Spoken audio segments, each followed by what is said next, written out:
and that the area seems to have a slight amount of fluorescence to it. What could it mean? Today, almost 40 years later, no one knows exactly what that light source was. But scientists have witnessed similar occurrences. There have been a whole class of changes on the moon that have involved brightenings, color changes, and even gaseous emissions. These events have left some, like NASA astronomer Bonnie Barati, perplexed by what they call lunar transient phenomena, or LTPs. Lunar transient phenomena are controversial. Scientists are very skeptical about them. The problem is there's no observations, true and firm, on these events. But ever since the Middle Ages, lunar observers have reported seeing these mysterious lights. They're usually witnessed in the dark, shadowy areas of the moon, where the contrast is greater. They last anywhere from a few seconds to a few hours. And that's why they've been so hard to confirm. Convinced that these ethereal displays are a real phenomenon, but unsure as to what's causing them, experts have honed in on several possible explanations. There have been a number of theories that have surfaced for lunar transient phenomena. Ever-changing views from Earth may be causing the appearance of bright flashes or surface changes on the moon. Some of the events that I've seen are clearly just due to turbulence in the Earth's atmosphere. These cause movement and change on the moon. But Barati thinks that not all LTPs can be explained by atmospheric turbulence. The anomalies that Neil Armstrong reported were seen from the lunar surface, so atmospheric turbulence couldn't be causing them. Many astronomers, like Laura Danley of the Griffith Observatory, believe that the high-velocity impact of meteors and asteroids accounts for much of this activity being observed from Earth. They're traveling very fast, so when they smash into the moon,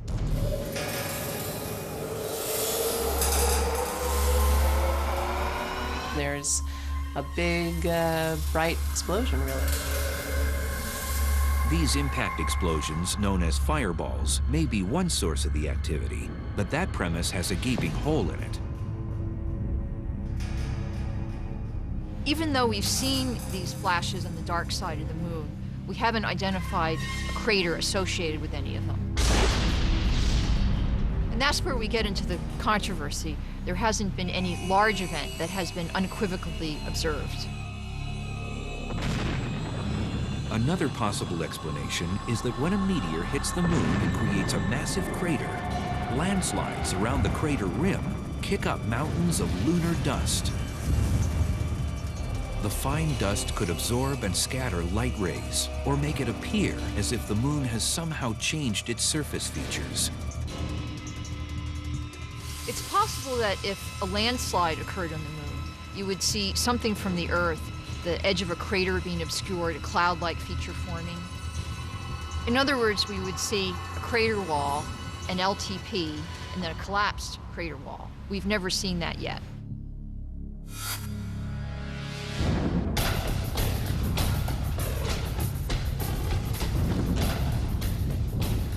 Perhaps the most controversial theory behind these lunar anomalies could alter our view of the moon entirely.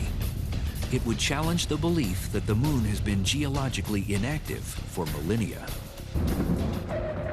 One of the most intriguing explanations for lunar transient phenomena is active volcanoes on the moon.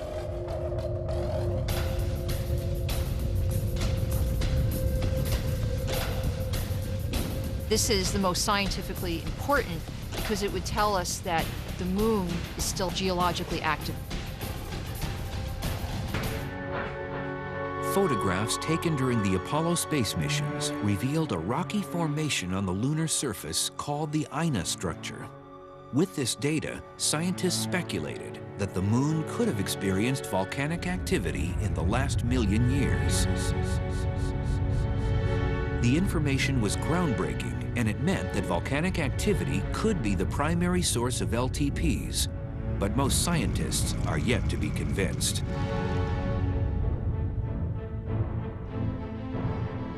The thing about science is whenever you have a theory or a model, you have to be able to get data of an event over and over again. In terms of these more mysterious brightenings or things that could be volcanic events, we've never actually had two independent observers obtain incontrovertible data at the same time.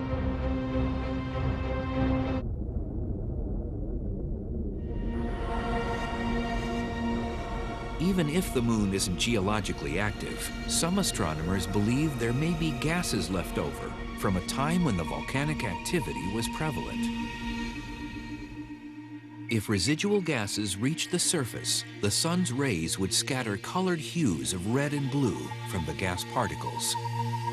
The moon could still be experiencing outgassing without having actual activity in the interior.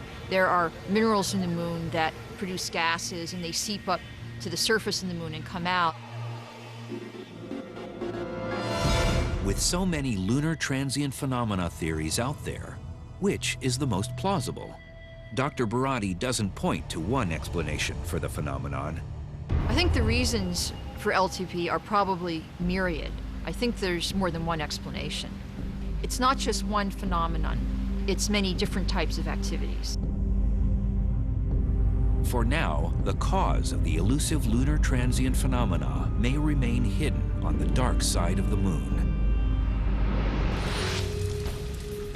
But the cause of full moon fever here on Earth may be even tougher to diagnose. What role, if any, does the full moon have on our bodies and our minds?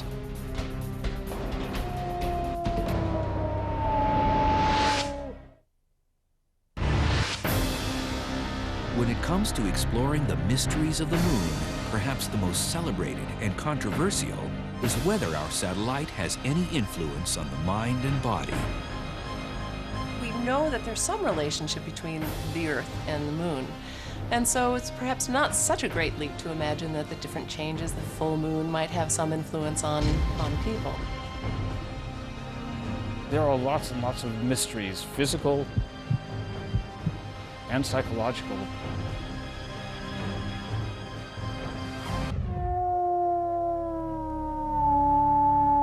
One of the words for madness, lunacy, comes from the Latin word for moon, luna. So I think throughout history, people have associated the moon with human psychology. A lot of people really believe that the full moon affects their behavior, affects maybe their biochemistry or something like that. There's a widely held belief among many people, including clinicians, that during the full moon, there are changes, palpable changes in emergency room visits, in pregnancy rates, in birth rates.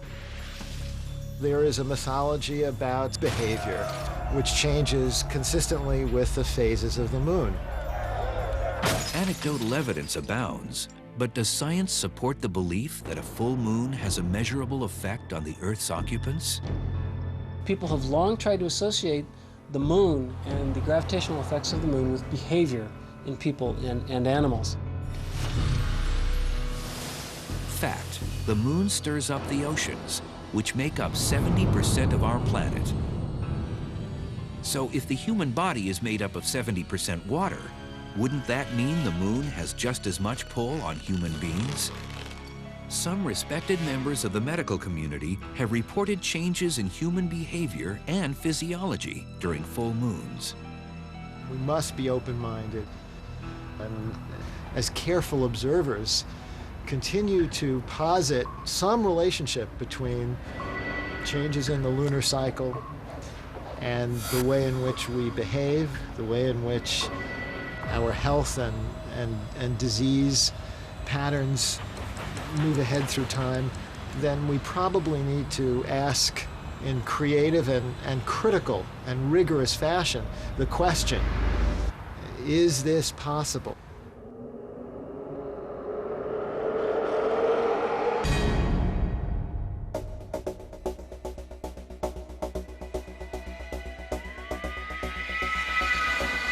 There are some in law enforcement who believe that crime rates increase when the moon is full. But others manning the front lines aren't so sure. The way I see it personally, I see it as a myth. At the start of a full moon shift, Deputy Jose Castro with the West Hollywood Sheriff's Department scoffed at the idea that a lunar pull has any effect on people. But in his first 20 minutes on duty, 3 calls had already come in. Right now, we're responding to a 488, which is a theft that had just occurred. The call indicates that a male Hispanic, approximately 32 years of age, wearing an orange jail jumpsuit, no pants, wearing blue underwear, stole a book. Right now, we're responding to a call of a 2735, which is a domestic violence now that is happening. This is the first domestic violence we've had in a while, and it just so happens there is a full moon. Right now, we're en route to a certain celebrity that lives within our area. The call states that a neighbor at this celebrity's residence is throwing bottles at the informant's front yard. By the end of his busiest Tuesday night of the year, Deputy Castro's skepticism was beginning to wane. I'll tell you what, at the beginning of the shift, I wasn't a big believer. But I'm becoming a believer now. A lot of this is tied to the idea that the moon causes tides on Earth, so maybe it causes tides within people. But that just can't happen. The moon does not have a tidal effect on our bodies. My chest doesn't get bigger because the moon's pulling on it. Dr. Peter Pressman, a medical doctor at Cedars-Sinai Hospital in Los Angeles, acknowledged that some of his peers believe that the moon influences human behavior.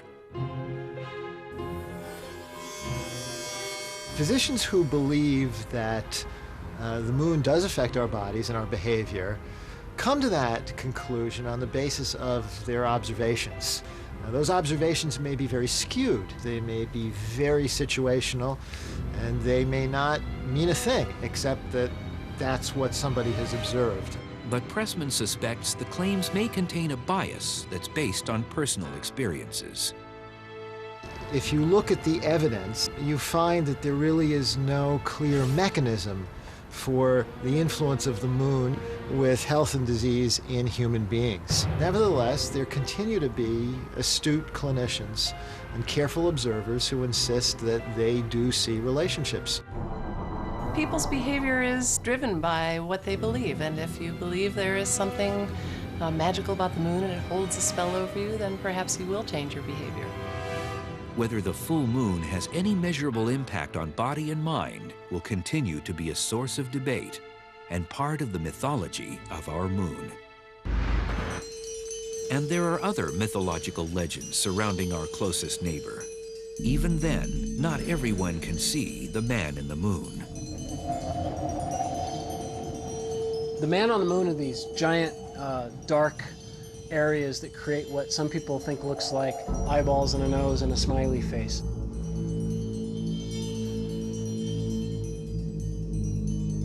Let me begin by saying that I have never seen the man on the moon. And how anyone can see it is a matter of subjective creativity. The moon has long been the object of lore and myth, but what we think we see is all in the eye of the beholder. Most cultures actually don't see a man in the moon. The rabbit is a big favorite among many, and there are others.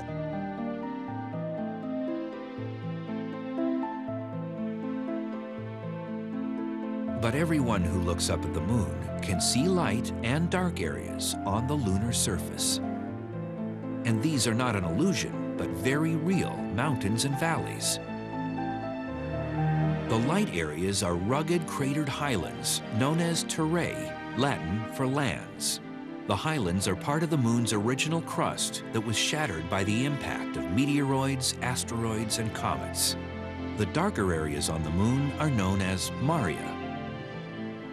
Mare is a word meaning sea. They are ancient lava beds that were at one time flowing but are now solid. Formed from impact cratering over billions of years, the Maria account for 16% of the moon's surface and look like bodies of water. The latest thinking is that giant asteroids hit the other side of the moon and rocked the moon so significantly that lava oozed out of the side that we see and created these big dark expanses of lava that, of course, solidified over time.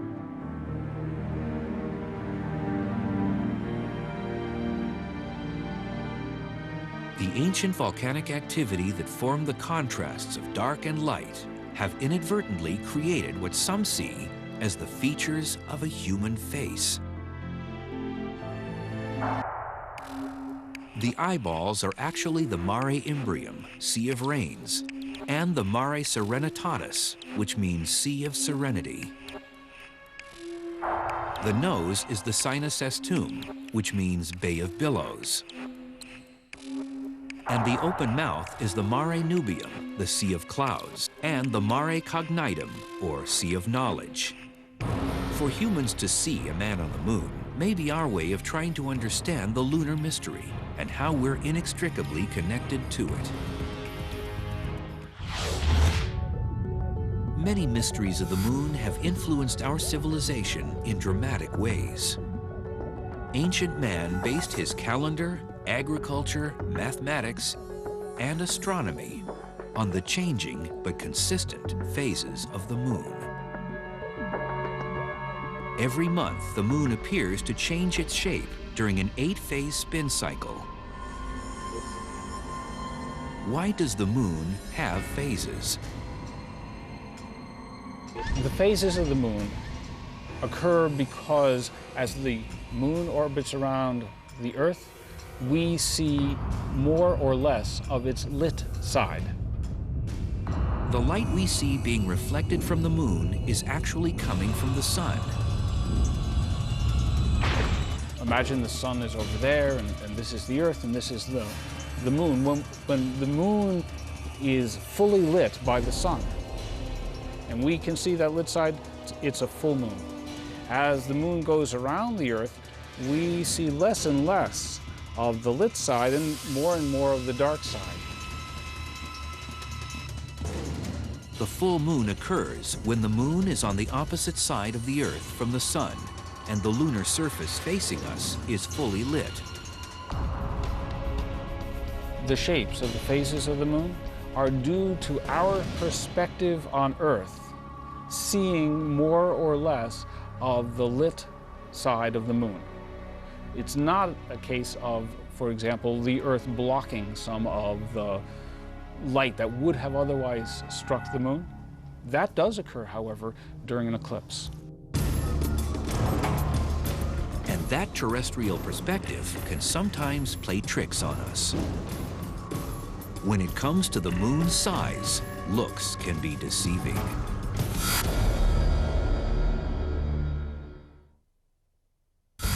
Some of the moon's mysteries are difficult to comprehend when our eyes tell us one thing and science another. We just need a different perspective on the problem. Sometimes when the full moon rises in the sky, it appears much larger near the horizon than it does when it's positioned higher in the sky. Some observers judge the moon to be as much as 50 to 75% larger when it first appears. But is the full moon really larger when it's near the horizon? My friends all think that the moon is bigger when it's on the horizon. I think that the moon is bigger when it's on the horizon. So what could be causing it to look so different? The moon doesn't really change its apparent size from the horizon to overhead, but our perception is that it's larger. One theory is that our mind judges the moon's size in relation to other objects. It looks much larger at the horizon because there are things we can compare it to. whereas at the top of the sky, it's out there by its little old self. In other words, if we see a large object, such as a house, dwarfed by the moon, our mind tells us that the moon must be enormous. But when the moon is out by itself, our mind doesn't make that assumption. We see the moon as small. Another possible cause of this is the Ponzo illusion, named after Mario Ponzo, who suggested that the mind judges the size of an object based on its background. Ponzo drew two identical bars across a picture of railroad tracks as they recede in the distance. The upper bars look wider because they appear to span the rails compared to the lower bars, which fits between the rails. But in fact, the lines overlaid on the tracks are the same size at both ends. Go out and take a pencil, and when the moon's rising, put the pencil out at arm's length and see how big the moon is compared to the eraser on the pencil. And then go out a couple hours later and do the same thing when the moon is higher in the sky. And you'll see that the moon is exactly the same size in relation to the pencil eraser at both times.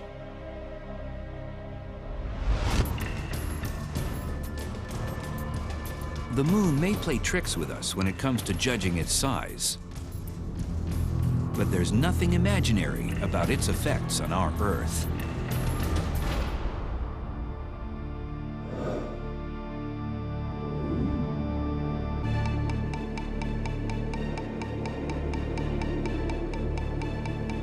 Of all the hidden lunar mysteries, there's one that can be observed right here on Earth.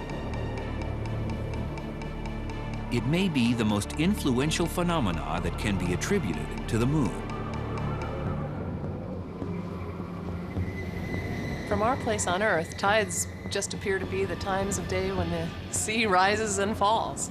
But that's an interaction, a gravitational interaction between the moon and the Earth. So when the moon is passing by, it pulls on the oceans and pulls it up higher, and we see it as a high tide. The ocean tides are caused by the gravitational pull of the sun and our moon. The sun and the moon both pull on the Earth and contribute to tides, but the moon is much closer, so its pull of gravity is felt more strongly than the sun's. Oceanographer Tatiana Ross says the moon's constant tug on the Earth is formidable. The reason that the moon's influence is so visible in the form of tides is because water can run, it can move, it's malleable. In a remote bay in Canada, one community has learned to live with mysterious and extreme ocean tides that are found nowhere else on Earth. While normal tides rise by an average of 3 feet, the waters along the Bay of Fundy between Nova Scotia and New Brunswick swell up to 50 feet twice every day. One of the reasons the Bay of Fundy has such large tides is because of the shape of the landform underneath the bay. It's kind of a funnel shape, and so as the water level rises, it really rises rapidly. At high tide, 100 billion tons of water sloshes into the bay in a matter of hours. Then during low tide, most of it drains out like a bathtub. The bay is shaped just so that the first tide comes in like a wave and it moves along, deflects off the back, and it comes out to the mouth just at the same time as the next tide has built up. And so they add up in a thing called resonance. Tidal resonance is just getting the rise of the high tides to coincide. Certain wavelengths are reflected in a way that they reinforce each other and amplify each other, and the tide is therefore amplified. The unique funnel shape of the Bay of Fundy contributes to this resonance and the height of its tides. The bay gradually splits into a series of basins and river junctions that restricts the tidal flow and contributes to the extraordinary tides. Tides, one more way our planet is forever tied to the moon. But it doesn't end there. We know that the moon's gravity is constantly pulling up on the Earth's oceans, while the Earth's gravity pulls down on the moon. Everything in space is tugging on everything else. So the Earth is tugging on the moon, and the moon is tugging on the Earth. The moon's gravitational pull on our oceans is so powerful that it creates what's called a tidal bulge on both sides of the planet. The moon pulls on the Earth gravitationally, and when it does so, it also pulls on the oceans that are sort of stretched up a little bit toward it. It pulls preferentially on the front side of the Earth, pulls the ocean toward it, then pulls the Earth a little bit less, and then the back side, the ocean is not pulled quite as far toward the moon. So that's why there are two bulges, they're called tidal bulges, on the Earth. Tidal bulges on our vast oceans actually impact the Earth's rotation. This tidal bulge that's created by the moon, it's moving out ahead of the moon a little bit, and the moon is actually pulling back on this tidal bulge. Now, when the moon pulls back on this tidal bulge, that slows the Earth down. Without our moon, the Earth would spin much faster and our days would be much shorter. And this would affect how life has evolved on this planet.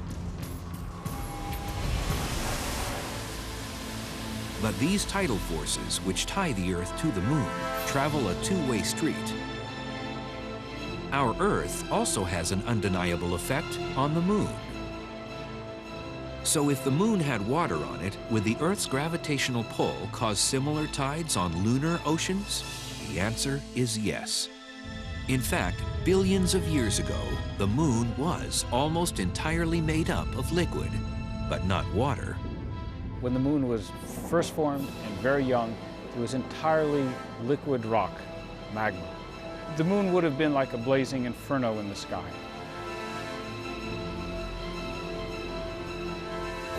And because the rock was liquid, even though it was rock, the gravitational pull of the Earth and the orbit of the moon caused the liquid rock to have tides, just like the water on the Earth today.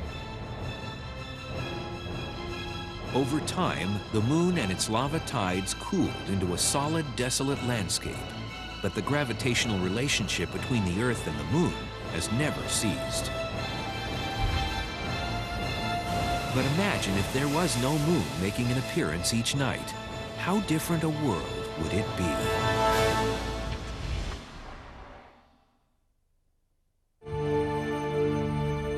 We're always tied to this mysterious orb we call the moon. But what would have happened to Earth if there were no moon? The fact that we exist today is in part due to the moon, allowing the Earth to create the environment, the early oceans, full of minerals that allow us to exist. If there had never been a moon, Earth would be a different place today, because the moon creates tides on Earth that shape our shorelines and shape the landscape.